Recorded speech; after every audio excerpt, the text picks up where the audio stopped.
to my video on aquascaping. So this is video 6 in our how to build a saltwater aquarium reef slash documentary. And so today, after curing my live rock for well over a week, I have about 80 or so pounds of live rock. The next step is actually to aquascape the tank.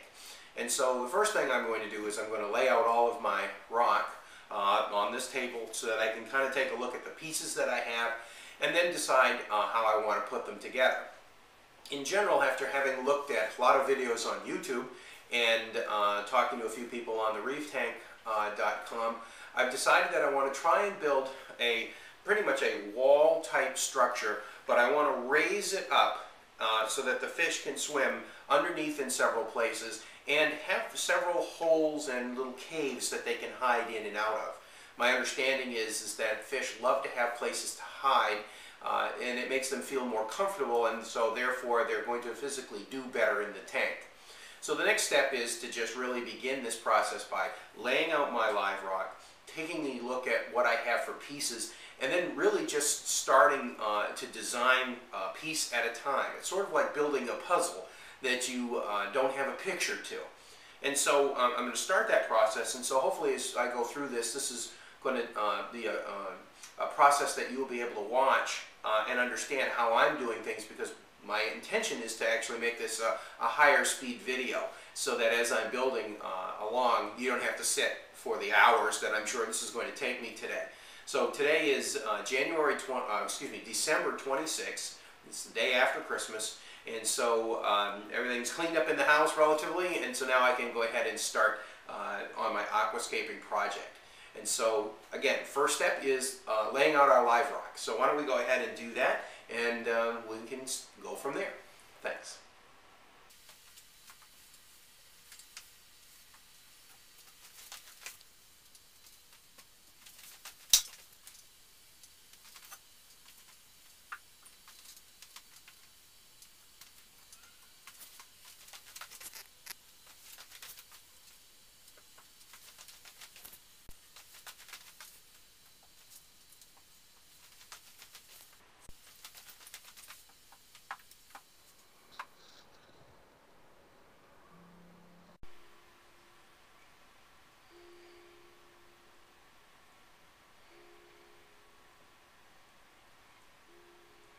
Okay, so we're back, and so this is all of the rock that I have purchased from Bulk Reef Supplies. It's been curing in ROD water, salt water, and it's been up to temperature up to about 75 degrees.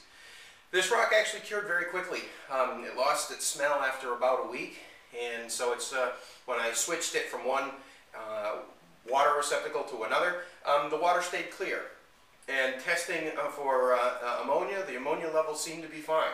So it looks like this rock has cured, and so now my basic plan is to, having laid out the rock, will be to next utilize the table that I have behind me to actually build the aquascape itself, so that I'm not building it in the tank. I want to get a general outline, an idea of what I'm going to do before I actually commit to putting it into the tank.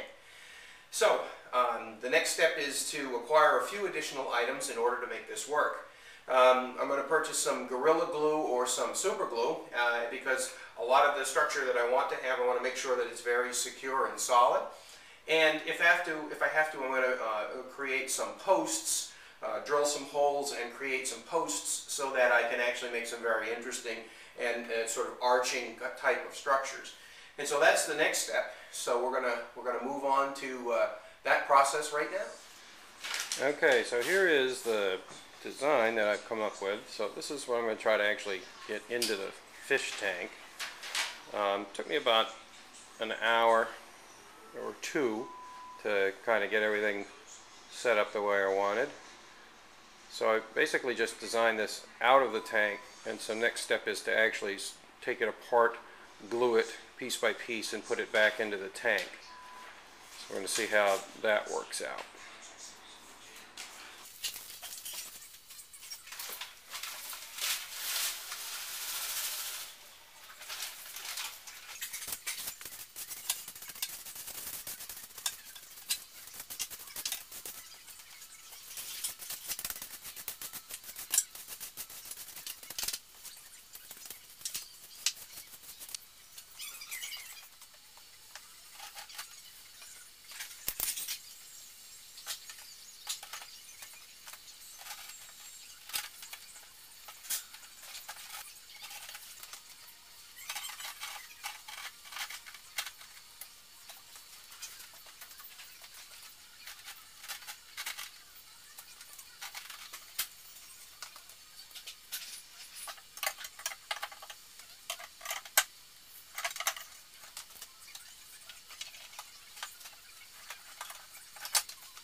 quite tired.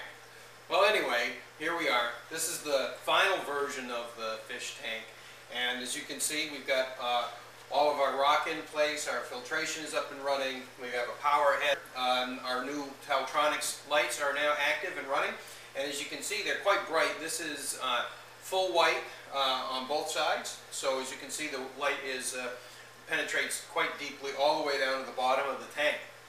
So the process was interesting.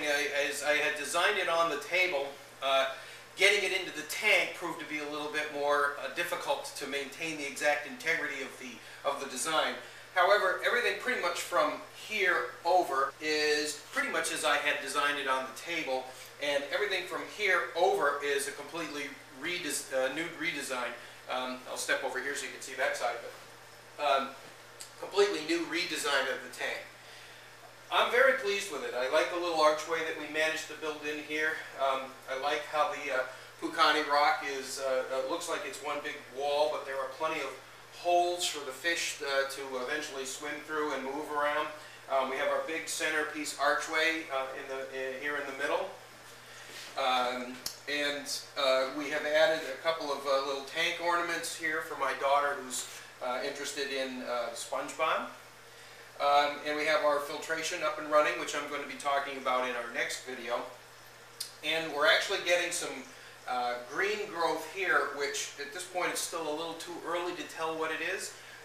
So we'll have to kind of wait a little longer to see. Hopefully it's coralline algae, and as I understand, that's a really good thing to have happening in the tank at this point.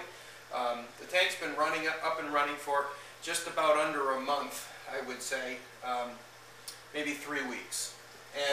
But the water is crystal clear, and I'm very pleased with the entire setup here. So I'll give you a little close-up view of the tank, but this is it in terms of the aquascaping piece.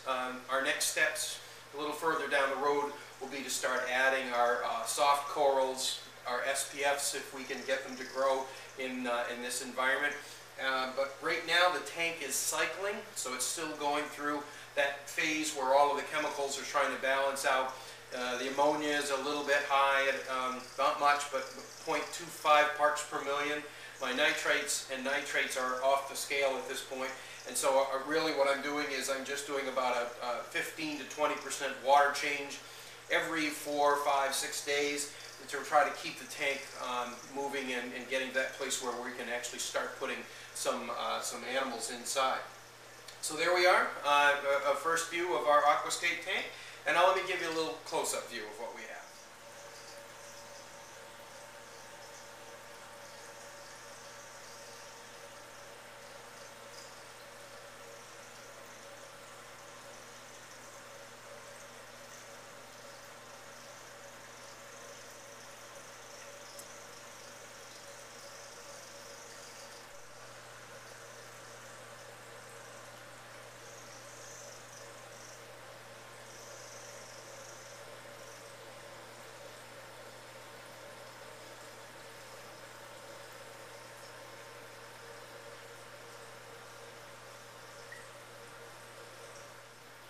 Okay, and so there you have your close-up view of the tank. Just a couple other things to let you know.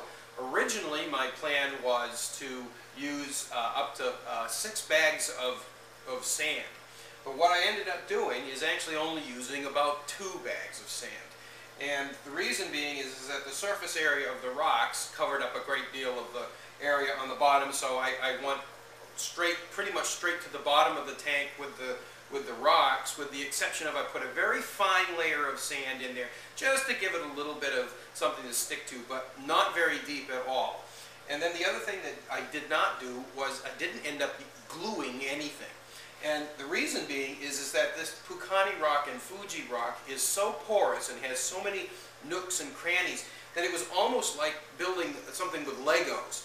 I found that things just sort of fit, and because the tank has the walls that it does, some of the rocks can be leaning up against the areas of the tank rock of the tank, so that the rock becomes very stabilized. So this structure is incredibly sturdy. I went through and tested it many times, but it is no glue, and so that's the more I can keep foreign elements like glue and epoxy out of my network or out of my system, the better I'm going to be, I think. So anyway, that's it. So I ended up returning the 2 bags of the 3 or 4 bags, 3 bags of sand, and that's it at this point. And so far so good. So the next step we're going to move on to is what I'm choosing for my filtration system. I am not using a sump in this particular tank, but you're going to see that here in the next video. So thanks for watching,